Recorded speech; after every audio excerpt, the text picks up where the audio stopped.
নাম বলতে গেলে সময় পাওয়া যাবে না, তাই সবার নাম বললাম না। আসসালামু আলাইকুম সবাইকে। আমি আমার পক্ষ থেকে ধন্যবাদ জানিয়ে আমার বক্তব্য শুরু করছি। বক্তব্য দেওয়ার কিছু নাই। আজকে যে অনুষ্ঠান দিছে এই অনুষ্ঠানে বক্তব্য হয় না। এই অনুষ্ঠানে এই ভদ্রলোকের গুণগান গাওয়া ছাড়া আমাদের আজকে আর কিছু থাকে না। আর এই ভদ্রলোকের গুণগান বাংলার মানুষের সামনে বলার কিছু নাই। উনি যেদিন থেকে এই দেশের হাল ধরেছে, মারা যাওয়ার আগ পর্যন্ত উনি ওনার মতো কইরা সাজায়া গুছায়া নিয়ে আমাদেরকে রাখছে। সেম ওনার সন্তানও আমাদেরকে ওইভাবে সুদূর বিদেশ থেকে আমাদেরকে দিক নির্দেশনা দিচ্ছে। আমরা ওই দিক নির্দেশনা মোতাবেক চলার চেষ্টা করছি।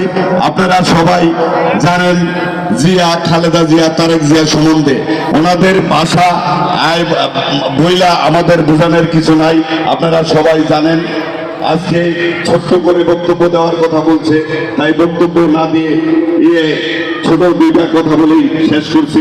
আসসালামু আলাইকুম ওয়া রাহমাতুল্লাহি ওয়া বারাকাতুহু। খাই আর এই যে খালি বসে বসে চা খাই। আপনার ব্যবসা বাণিজ্য এখন কি বর্তমানে?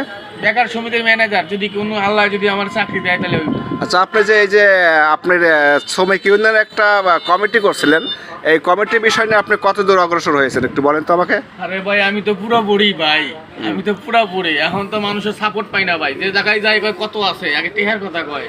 আমি তো টাকা দিয়ে ব্যবসা করব না। দেখলাম আপনার লোকজন পোশাকধারী, দেখলাম ওদের ড্রেস পরা, কিন্তু আসলে কার্যকারী কাজে লাগাচ্ছেন না কেন আপনি? কাজে কিভাবে লাগাবো ভাই? আপনারা তো কেউ তো আর বেতন দেয় না ভাই। বেতন দিতে বলে বেতন চাইতে গেলে চাঁদাবাজি মামলা হইব। তাহলে ওটা আপনি বসেন, শ্রমিক হইয়া মামলা খাইবার চাই না। তা ঠিক আছে, এটা দেখেন, আপনারা আলোচনা করেন, যদি সহযোগিতা করতে হয় সেটুকু করে নেব, সমস্যা নাই।